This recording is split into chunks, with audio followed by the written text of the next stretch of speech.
In this game right here, we are thanking the dark squared bishop for helping win against a tough opponent. It all starts with white trying to put pressure on it. Well, we go ahead and we take, and the reason we can take is because the knight is covering, and white's probably not going to want to trade the queen there. Just a thought. Okay.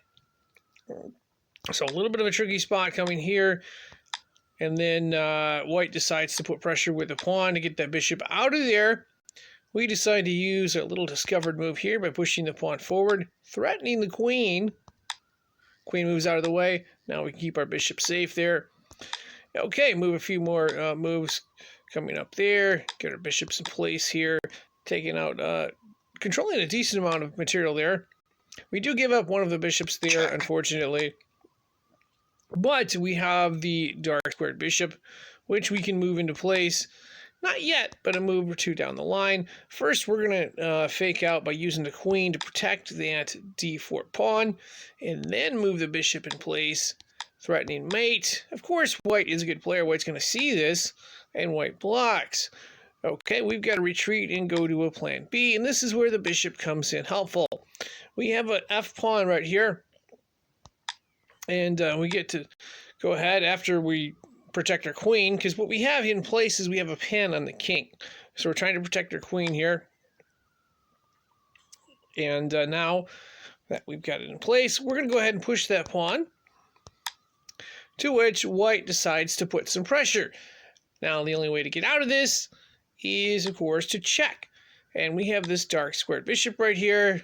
We're going to utilize that by pushing the pawn to h2. Check. Check, of course. Now we can move our queen out of the way. Okay. Now remember, this pawn is being protected by the dark squared bishop. Okay. We decide to look to attack the b2 pawn right there with the bishop.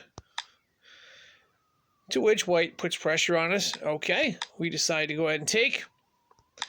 And then white decides to remove that h pawn, because he doesn't want us converting it to queen or something like that. So this is where the bishop becomes really, really valuable.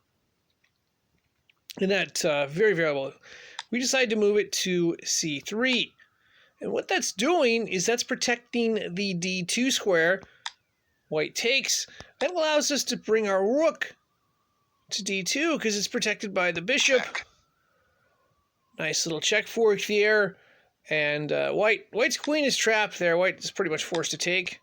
We take right there. And then we just utilize the bishop in the center as we escape some checks there. We go on our own offensive there. Another check. Check. And then we get away from a check. We get away from another check. And then, of course, we get our rook into position. White decides to check. We get out of the way again. White takes. And then it's pretty much mate in 4 from there. But the bishop's very, very valuable in the spot it's in. That allows us to check and forces the king into a tight spot where we finish off the game right there. So, yeah, thanks to the dark squared bishop. Utilized very well in this game.